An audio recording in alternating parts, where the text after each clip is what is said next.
मैं कोमल प्रसाद यादव, सहायक प्राध्यापक विधि, बीसीएस शासकीय स्नातकोत्तर महाविद्यालय धमतरी, छत्तीसगढ़, आप सबका अपने इस व्याख्यान में हार्दिक स्वागत एवं अभिनंदन करता हूँ। मैं आज आप सबको अपने इस व्याख्यान के अंतर्गत पर्यावरण विधि के तहत वन्य जीव संरक्षण अधिनियम 1972 के अंतर्गत गठित राज्य वन्य जीव बोर्ड के गठन के बारे में विस्तार से जानकारी दूंगा और इसे समझाने का प्रयास करूंगा। वन्यजीव संरक्षण अधिनियम 1972 की धारा 6 की उपधारा 1 के अंतर्गत राज्य वन्यजीव बोर्ड के गठन के बारे में बताया गया है। धारा 6 के उपधारा 1 में बताया गया है कि वन्यजीव संरक्षण संशोधन अधिनियम 2002 के प्रारंभ होने के 6 माह के अंदर राज्य सरकार एक राज्य वन्य जीव बोर्ड का गठन करेगी। मतलब कि राज्य सरकार राज्य वन्य जीव बोर्ड का गठन 6 माह के अंदर वन्य जीव संरक्षण संशोधन अधिनियम 1972 की धारा 6 उपधारा 1 के तहत करेगी, जो निम्नलिखित सदस्यों से मिलकर बनेगा। निम्नलिखित सदस्यों का मतलब कि उपखंड क से लेकर के द तक के प्रावधानों में बताए गए सदस्यों से राज्य वन्य जीव बोर्ड का गठन किया जाएगा। राज्य वन्य जीव बोर्ड का जो चेयरमैन होंगे वे राज्य के मुख्यमंत्री होंगे। संघ राज्य क्षेत्र की दशा में संघ राज्य क्षेत्र का मुख्यमंत्री या प्रशासक इनका चेयरमैन होगा। दूसरी बात जो उपाध्यक्ष की गई है वह वन एवं वन्य जीव का भार साधक मंत्री, राज्य का वन एवं वन्य जीव का भार साधक मंत्री इस बोर्ड का उपाध्यक्ष होगा। इनके अलावा राज्य विधानसभा के विधानमंडल के 3 सदस्य या संघ शासित क्षेत्रों की दशा में संघ शासित राज्य क्षेत्र के 2 विधानसभा सदस्य इस बोर्ड के सदस्य होंगे। राज्य सरकार 3 ऐसे सदस्यों को इस बोर्ड के अंतर्गत नामांकित करेगी जो वन्य जीव के क्षेत्रों में गैर सरकारी संगठनों का प्रतिनिधित्व करेंगे। मतलब गैर सरकारी संगठनों का प्रतिनिधित्व करने वाले ऐसे 3 व्यक्तियों का भी नामांकन होगा जो वन्य जीवों के संरक्षण के क्षेत्र में कार्य कर रहे हैं। राज्य सरकार 10 ऐसे अन्य व्यक्तियों को भी इस बोर्ड के अंतर्गत नामांकित करेगी जो प्रख्यात संरक्षण विज्ञानी, पारिस्थितिकी विज्ञानी तथा पर्यावरण विज्ञानी होंगे। इन 10 सदस्यों में 2 सदस्य अनुसूचित जनजाति के प्रतिनिधि होने जरूरी हैं। इनके अलावा इस बोर्ड के सदस्य के रूप में राज्य या संघ शासित क्षेत्र के वन एवं वन्य जीव के जो भार साधक सचिव हैं वे भी इसके सदस्य होंगे।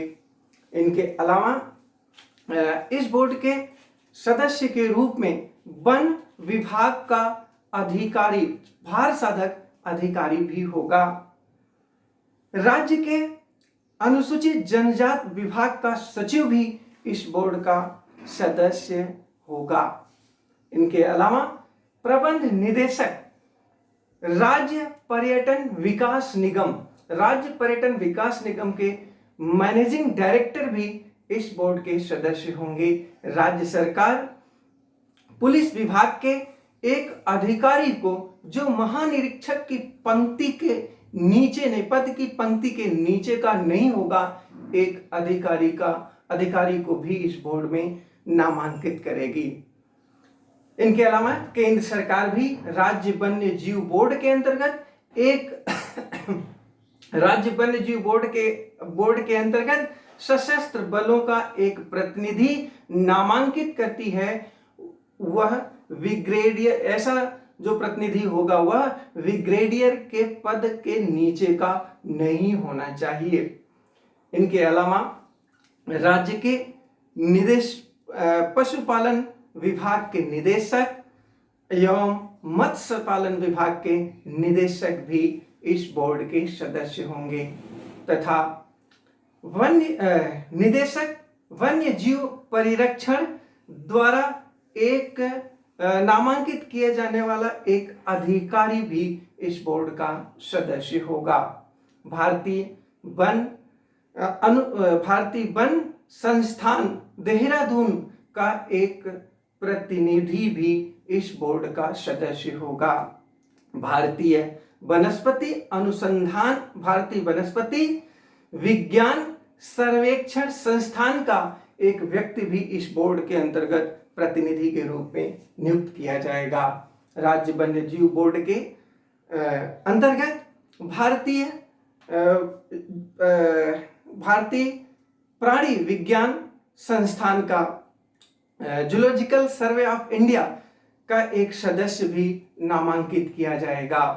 राज्य का मुख्य वन्य जीव संरक्षक जो होगा इस बोर्ड का सदस्य सचिव होगा। इस प्रकार से राज्य का मुख्य वन्य जीव संरक्षक जो है वह इस बोर्ड का सचिव होता है। तो उपधारा 1 के अंतर्गत धारा 6 की उपधारा 1 के खंड क से लेकर के द तक में अभी तक मैंने जो बातें बताई, इन सदस्यों से मिलकर इस बोर्ड का गठन किया जाएगा जिसे राज्य वन्य जीव बोर्ड के नाम से जाना जाएगा। इस बोर्ड का चेयरमैन राज्य का मुख्यमंत्री होगा।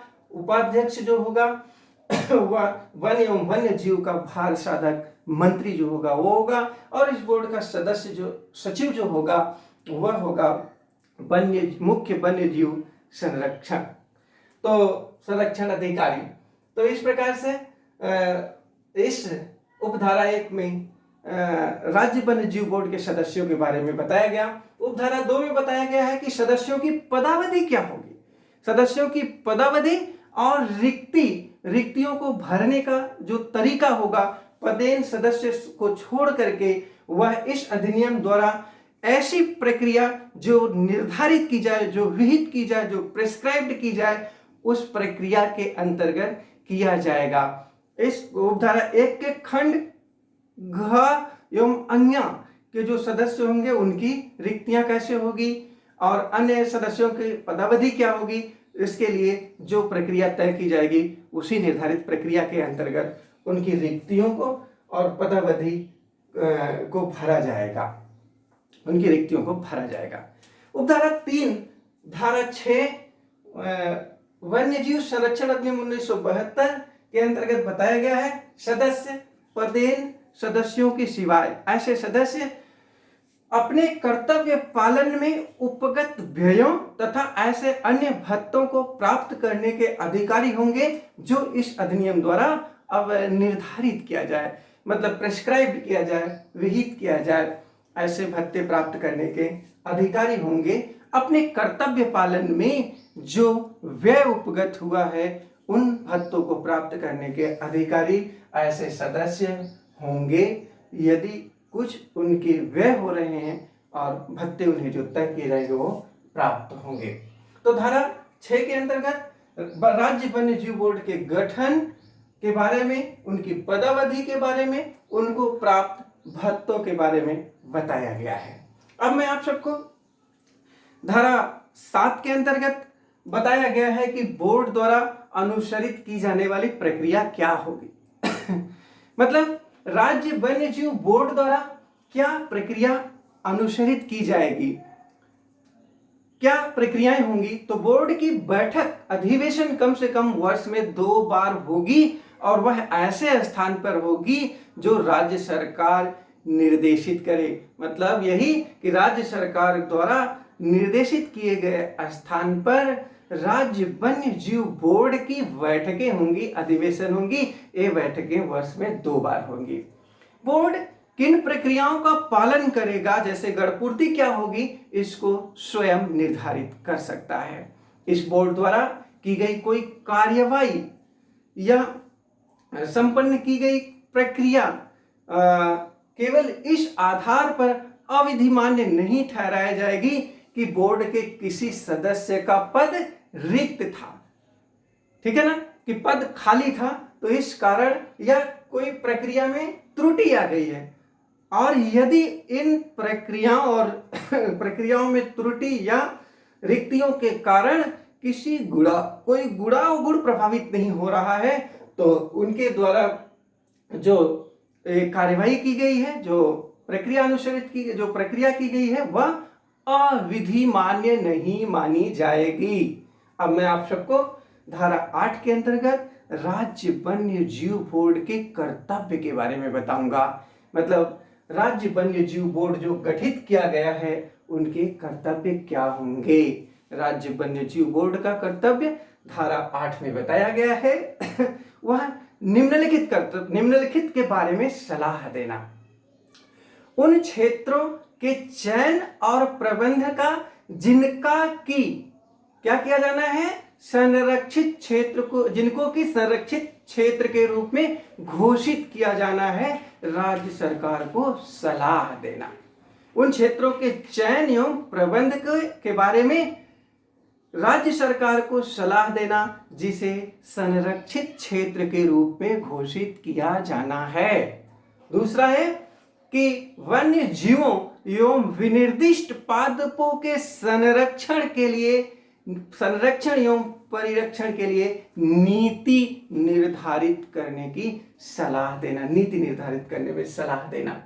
तीसरा कर्तव्य है कि अनुसूचियों में जो अनुसूचियां इस अधिनियम के अंतर्गत बताई गई हैं, यदि कोई संशोधन विषय कोई जानकारी देना राज्य सरकार को।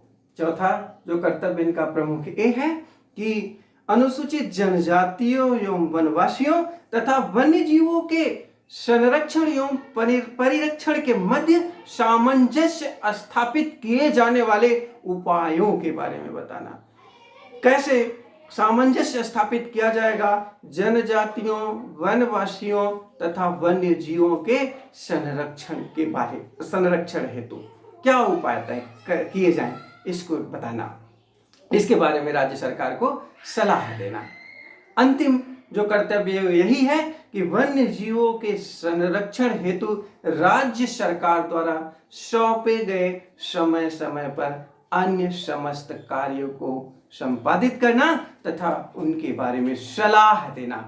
धारा 8 में राज्य वन्य जीव बोर्ड के जो कर्तव्य बताए गए हैं वो यही हैं और इन कर्तव्यों के बारे में राज्य सरकार को सलाह देने का प्रमुख कर्तव्य है राज्य वन्य जीव बोर्ड को। तो आज मैंने आप सबको राज्य वन्य जीव बोर्ड के गठन, उनके द्वारा अनुसरित की जाने वाली प्रक्रिया तथा उनके कर्तव्य जो हैं उसको समझाने का प्रयास किया है। मुझे आशा ही नहीं अपितु पूर्ण विश्वास है कि यह व्याख्यान आप सबके लिए उपयोगी सिद्ध होगा। आप सबको बहुत बहुत धन्यवाद।